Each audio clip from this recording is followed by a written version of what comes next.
Assalamualaikum warahmatullahi wabarakatuh. Alhamdulillahirabbil alamin wassalatu wassalamu ala asyrafil mursalin Muhammadin wa ala alihi wa ashabihi wa man ittaba'ahu ila yaumiddin. Kita awali pertemuan saat ini dengan memperhatikan firman Allah Subhanahu wa taala. A'udzu billahi minasy syaithanir rajim. وَمِنَ النَّاسِ وَالدَّوَابِّ وَالْأَنْعَامِ مُخْتَلِفٌ أَلْوَانُهُ كَذَلِكَ إِنَّمَا يَخْشَى اللَّهَ مِنْ عِبَادِهِ الْعُلَمَاءُ إِنَّ اللَّهَ عَزِيزٌ غَفُورٌ. Shadaqallahul Azim. Allah Subhanahu wa ta'ala telah memberikan kepada kita bekal hidup yang demikian banyak, tak mungkin dapat kita hitung. Bekal yang sangat istimewa antara lain adalah akal untuk berfikir, memahami Al-Quran sebagai ayat-ayat qauliyah, dan juga memahami alam sebagai ayat-ayat kauniyah, termasuk memahami diri kita sendiri. Allah Subhanahu wa ta'ala menegaskan, wa minan nasi wad dawab wal an'am mukhtalifun alwanuhu kadzalik. Kita melalui ayat ini dapat membaca kehidupan manusia yang sangat beragam. Bukan cuma manusia, binatang, dan juga bahkan pepohonan dan semua alam raya. Itu merupakan bukti kekuasaan Allah Subhanahu wa ta'ala yang menuntut kita untuk memanfaatkan akal agar memahami fungsi-fungsi semuanya ini.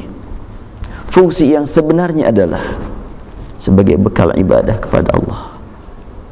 Semakin luas wawasan seseorang kalau memang dilandaskan kepada keimanan kepada Allah, maka akan semakin tunduk kepada Allah Subhanahu wa ta'ala.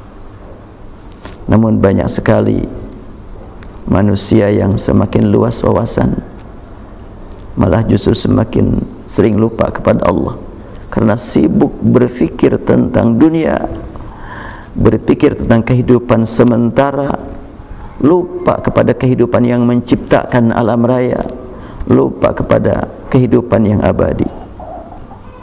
Sungguh beruntung kalau kita memanfaatkan akal ini untuk lebih menundukkan diri di hadapan Zat yang menciptakan akal kita dan menciptakan diri kita dan menciptakan alam raya yang kita baca. Sungguh rugi kalau kita senantiasa sibuk membaca ilmu, mengingat sekian banyak masalah dan mencari solusi, tapi tidak diarahkan untuk taqarrub kepada Allah. Al-Quran menegaskan, inna anzalnahu qur'anan arabiyya la'allakum ta'qilun. Sungguhnya telah kami turunkan wahyu ini berupa Quran berbahasa Arab agar kamu berakal. Berarti kalau tidak digunakan untuk mengkaji Al-Quran, bagaimanapun luasnya wawasan kita, tidak termasuk kategori orang berakal. Karena itu surat Fatir ayat 28 menegaskan, yang dimaksud dengan orang berilmu adalah orang yang takut kepada Allah. Innama yakhsyallaha min ibadil ulama. Keilmuan seseorang baru diakui kalau memang dia takut kepada Allah. Sungguh aneh orang yang sibuk membaca alam raya sampai ke tingkat yang sangat luas, sampai ke langit, ke bumi, ke matahari, ke bulan, tapi tidak sadar-sadar juga siapa sih yang menciptakan semua itu. Untuk itu sama sekali kita tidak akan mampu memanfaatkan akal sebagaimana mestinya kalau tidak mendapatkan bimbingan ilahi, kalau tidak mendapatkan nikmat iman.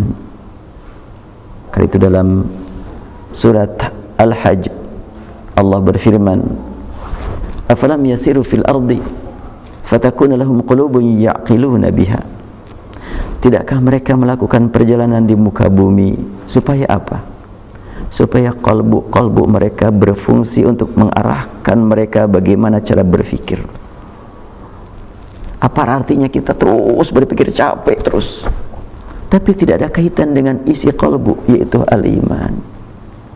Kita mohon kepada Allah Subhanahu wa ta'ala, semoga dengan ilmu yang Allah berikan kepada kita, kita semakin sadar akan kewajiban yang belum kita penuhi, semakin sadar sekian banyak larangan-larangan Allah yang masih kita langgar, semakin paham apa yang masih kita kerjakan untuk kepentingan orang lain. Semuanya itu tentunya hanya dengan hidayah taufik dari Allah Subhanahu wa ta'ala.